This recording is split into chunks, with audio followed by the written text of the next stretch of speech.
Stephanie Colic, psychotherapist, registered psychotherapist. Thank you for coming on today. Welcome to the show. I'm excited to unpack a lot of things. I'm going to pretend like I'm Tony Soprano. If y'all don't know the Tony Soprano, he's seen one therapist in the show, and that's all I know of what a therapist does. And you're telling me it's not like that. Yeah. It's not like that. But there's a lot that I want to unpack for myself, for my audience. A lot of cool things, a lot of different things that are changing. A lot of models to approach to therapy, which is exciting. But before we get into all that, I just wanted to have a quick introduction, who Steph is. And by the way, it's my wife's idea to bring you on, actually. Aww. So shout out to my wife. But yeah, so a little bit of introduction about your background and what you do. Okay. Yeah. I am a registered psychotherapist. I work with children, adults, couples, families. I have been practicing for 7 years. Wow. In some different capacities. So I've worked at a community mental health clinic, worked for family service organization, and I'm currently at an integrated health clinic. Mm-hmm. And where's that located? That is in St. Catharines on King Street. Okay, awesome. And so when did you know this is what you wanted to do? Yeah. How early? Probably when I was about 25. Really? Yeah. So not too early. I went to school for psychology, like to university. I did an undergrad in psychology. And then, so I knew at that point I was interested in the brain. I was interested in human behavior, in relationships and how all that works, but I didn't really know what direction I wanted to go in. I thought I'd go more in like the research direction, kind of hide behind the books, be in the background kind of thing. It was actually my therapist who suggested that I could look into it. He thought that I had the temperament for it. So here I am normalizing therapists having therapists. Well, see, that's one thing on The Sopranos that is real life. Yeah. It's because Tony Soprano's therapist had a therapist. And why is that? I'm always curious. I think I know I can assume why, but I don't want to say that. I think maybe you take on so much of other people's burden that you need yourself an outlet. Would that be the case? Yeah, that's definitely a common reason. Yeah. We hear a lot. We hold a lot for people, and our self-care is important too. That's right. Yeah, we need somewhere to unpack all of that. Wow. Also, a lot of people in the field have life experiences that have been hard too. So themselves. Yes. So they have needed assistance with working through that too. Yeah. And so that enabled you to, go, have your own journey. And because you had, you went to your undergrad in psychology, it just felt right for you to continue on and search that career. Yeah. Would that be accurate? Yeah. Okay, good for you. Then I volunteered at the Niagara Distress Center. So that is a crisis line where individuals call 24 hours with anything they're going through. Like Rescue 911, kind of like 911 calls. It can be like that, but it can also just be like, I'm having a really hard day and I'm feeling down. Can I talk to someone? So in that experience, that's when I really learned this is for me. I really enjoy being there for people, holding that space. You learn through that experience to just listen and ask questions and help people come up with their own solutions. So it's a little bit different than like direct therapy, but you can see how actually helpful that is, like helping people realize that they have already the answer. Yeah. So that was really neat. And I would end those calls and be like, yes, this feels good. I'm on the right path. Yeah. I can relate to that because, it's funny, the power of the phone.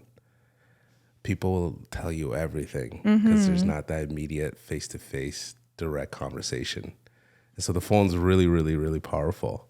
Yeah. Is part of your practice, do you still continue on that, or is it in person?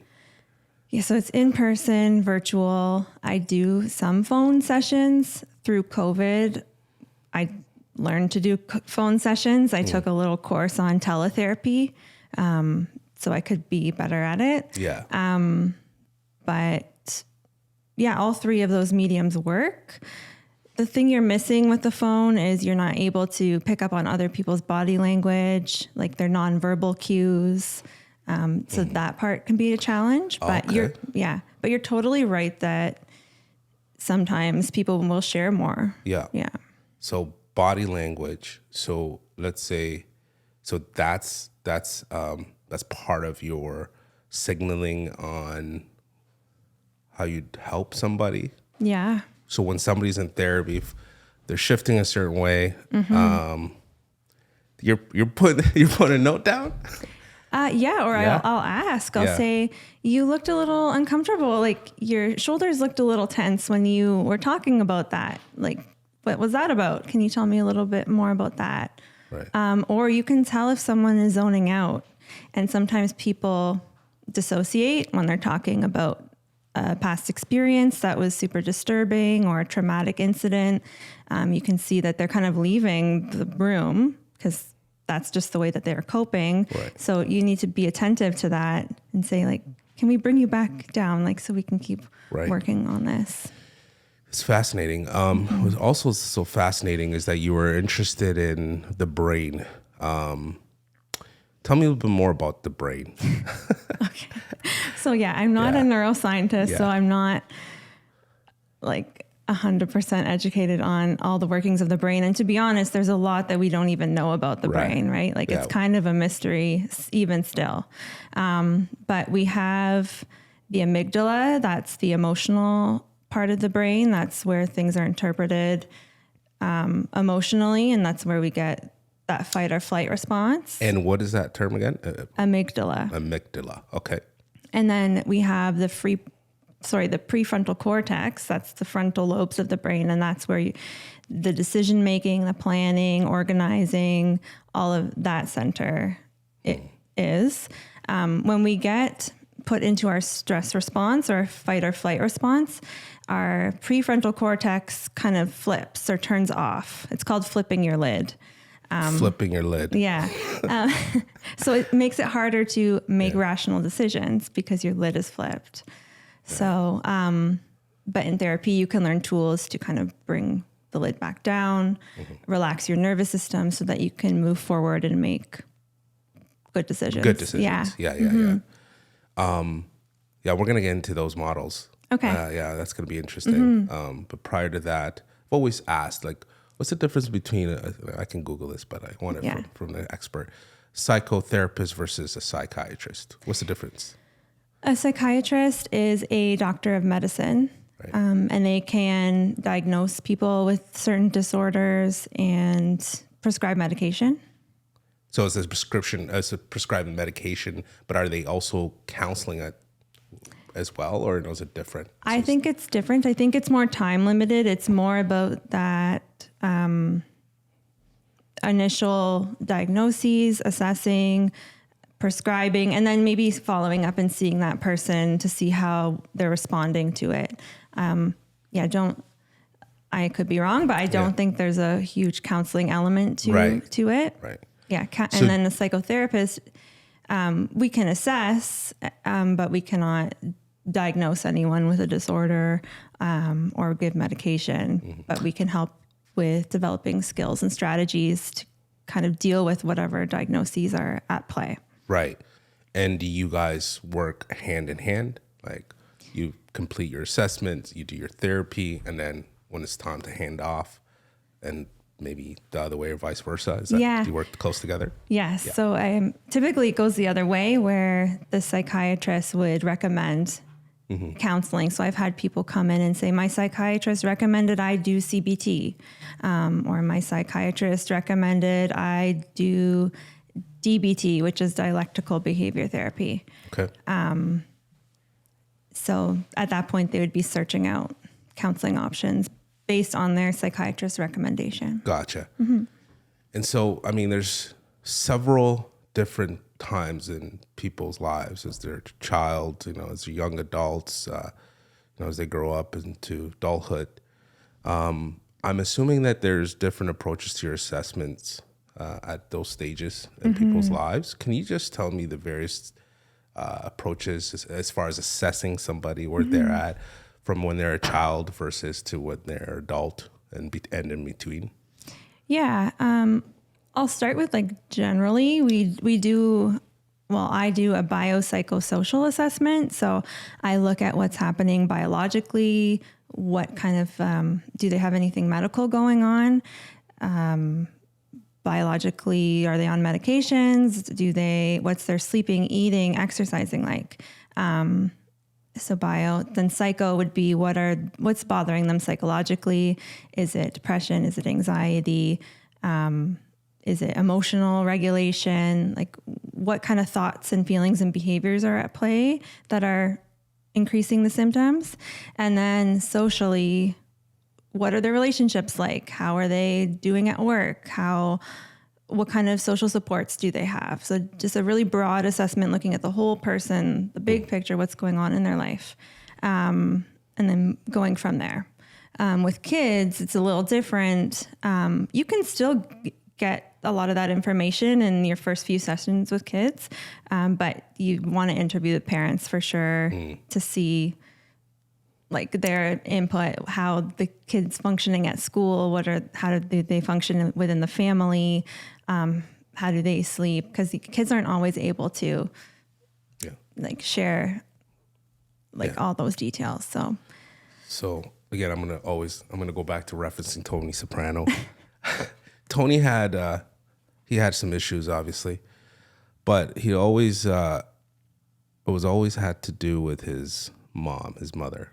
So I'm curious to find out, as far as family dynamics, where does our identity, our hard coding for the future come as far as within the family dynamics? Is it usually the mom and dad or both? Because I'm interested in knowing that. I think all parent relationships are very important. They definitely influence the trajectory of a child's life for sure. So then we can get into the nature nurture debate, right? Is it nature? Is it genes that It's a good debate. Yeah, okay. It's a big debate. Yeah. That'd be another episode probably.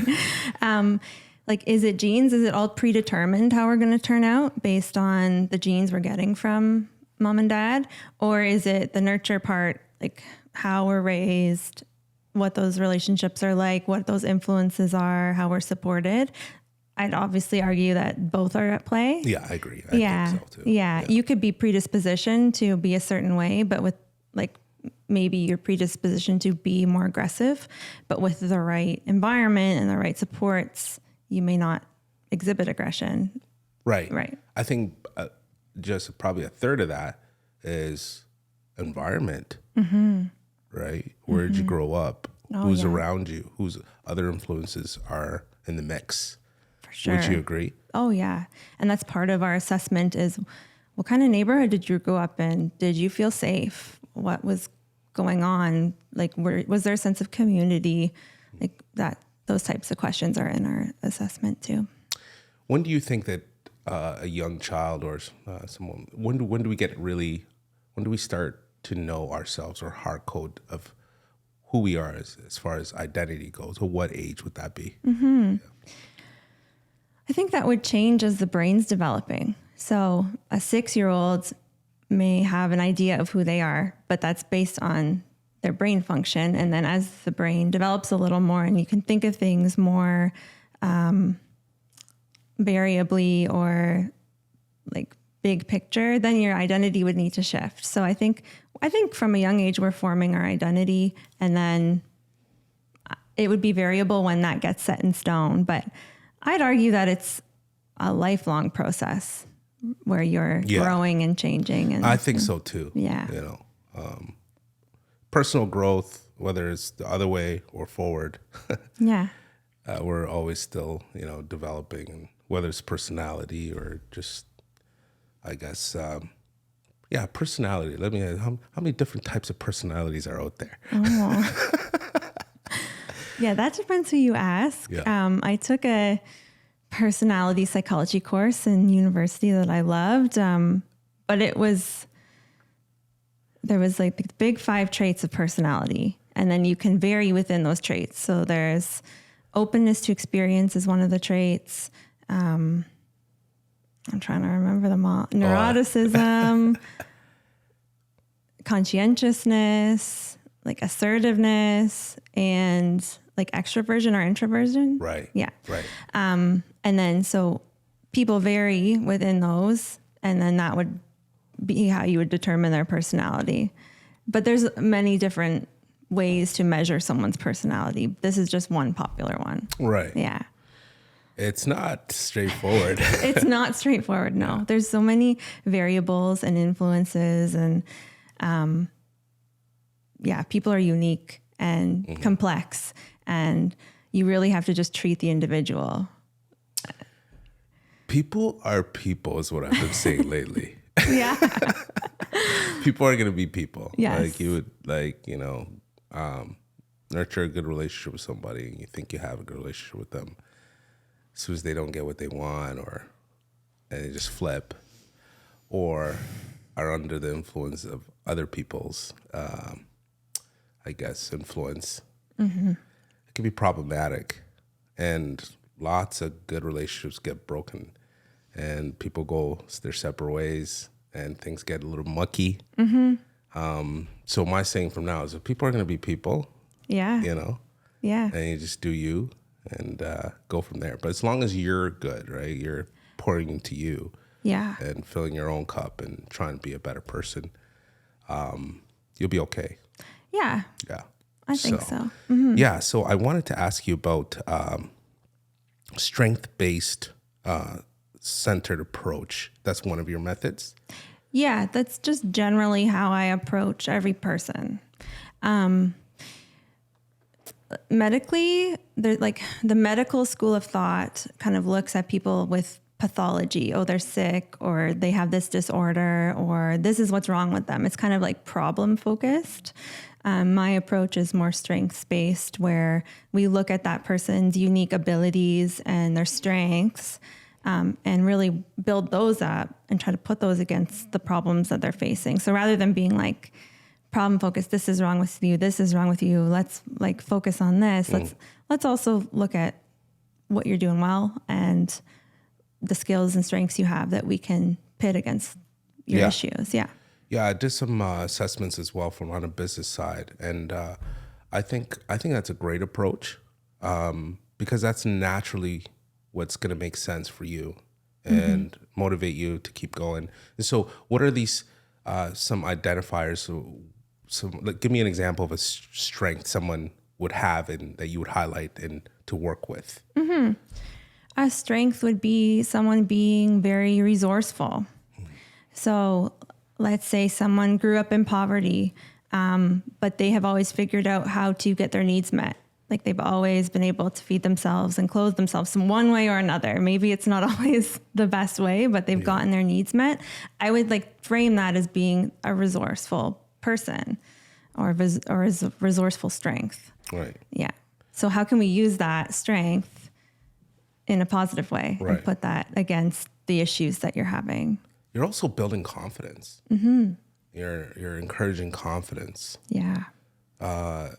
I find in what I do in business, or just even in general, people lack the confidence in themselves, and so they just focus on what the negative outcomes have been, and they get trapped.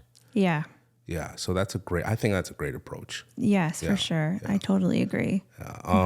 So I wanted to talk about the models. So there's a couple acronyms here that I'm not going to try to attempt. I'm going to let you. Okay. Let's start with Cognitive Behaviour Therapy. So Cognitive Behaviour Therapy, better known as CBT, that's a very popular and more well-known therapeutic approach, only because it's been around longer and more heavily researched. Like a lot of research studies have been done on it to show that it's effective. So that's why it's often recommended, but it's been shown to be helpful for anxiety, depression, PTSD. And it looks at your thoughts, behaviors, and feelings. It's called like the CBT triangle, and looks at the relationships between them and which ones might need some fixing or altering. So what unhelpful thoughts do you have that are feeding into these feelings and behaviors? And how can we go about changing those thoughts or reframing those thoughts? So literally it's consciously basically redirecting your thought in the now. Yeah, it can be that. It can be... That's a fight. It is a fight. Yeah. It takes a lot of practice. We do something called thought records, where a situation happens and they find that their mood is changed by it. So we look at, what thoughts were you having? Were you having the thought of, I am a failure, or a thought of, I'm trapped? Not enough. Yeah, I'm not enough. And then what evidence supports those thoughts? And then what evidence doesn't support the thought? And what's a more balanced thought that I could have? So a more balanced thought might be, I didn't do that well on the test, but I've done well on all these other tests, so I'm not a failure. Right. Yeah. Continually remind yourself some of the positive accomplishments. Yeah. Very cool. Yeah. Very cool. I think that's cool. And then this is EMDR. Yeah. That's the one where we're kind of having a conversation outside of this, right? That's pretty cool. It is really neat. Yeah. So that's eye movement desensitization and reprocessing. It's a big name. Wow. That requires less talking than CBT would, less reliving memories. It has the client bring up a distressing moment in their life or a disturbing memory. And then we do sets of bilateral stimulation, either with the eyes, with tapping or auditory, like anything bilateral that gets both sides of the brain attending to it.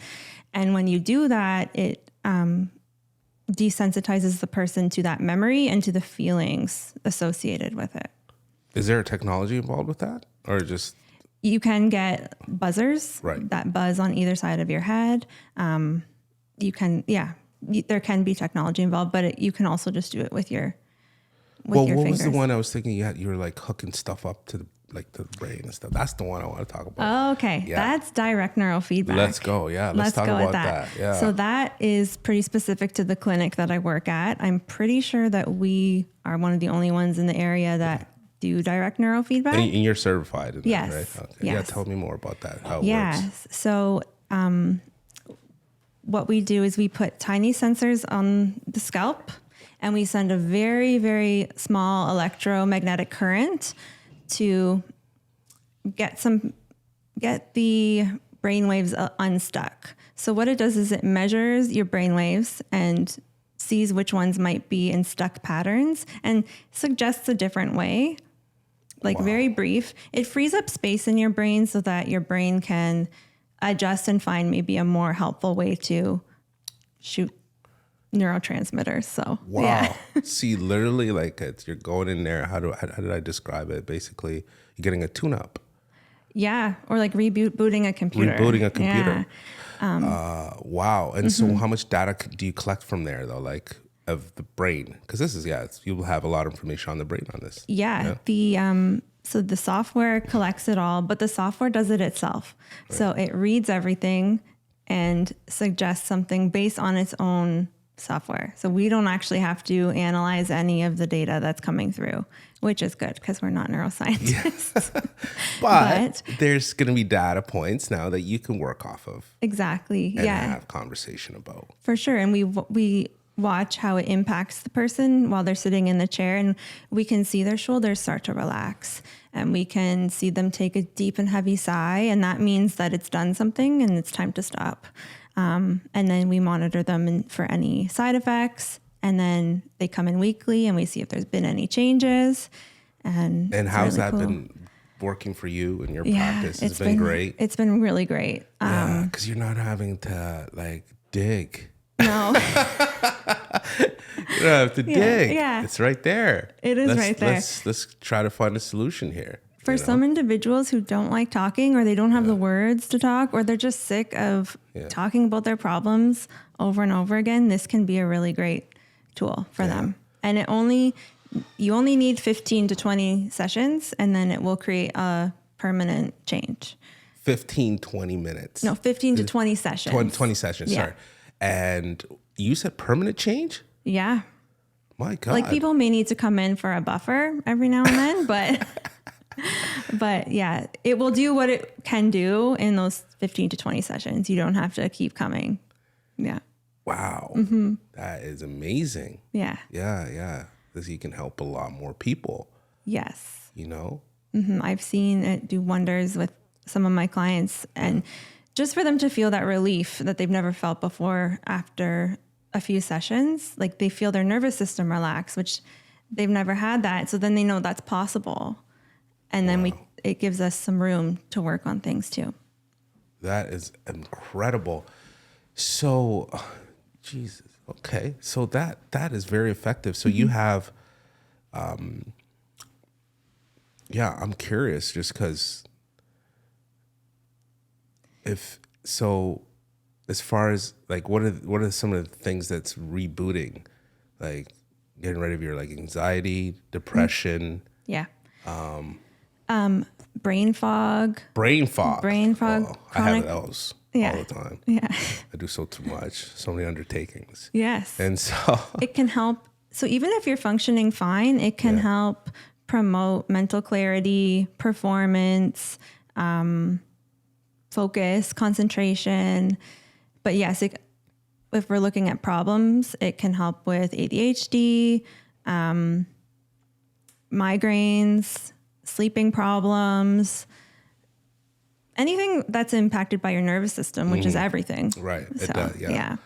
And are more, let's say, between as far as your clientele base, are men are less or prone to come talk about their feelings versus women? I was always curious to find that out.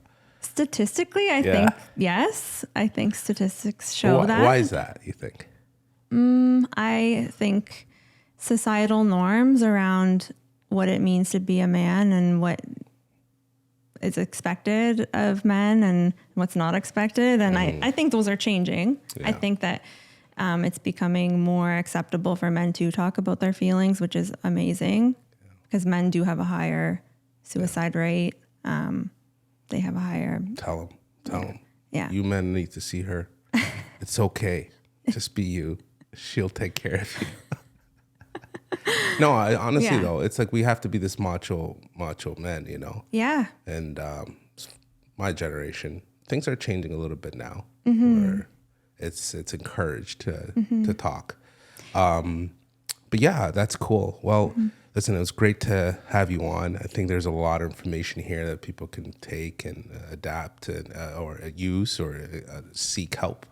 How do people get in touch with you? Any social media handles? How do they, even you can just tell your contact information. So you can call the Nomina Integrated Health Clinic and ask for me, but there's also other skilled clinicians. We're all master's level clinicians there. You can contact me on my Instagram page, which is Steph's STEFFS.RP. And I'd be happy to work with you. Amazing. And, amazing. Thanks, Steph. It was a pleasure talking to you. Thanks for having me on. Yeah, we'll have you back. Okay. Take care. Thanks. Bye.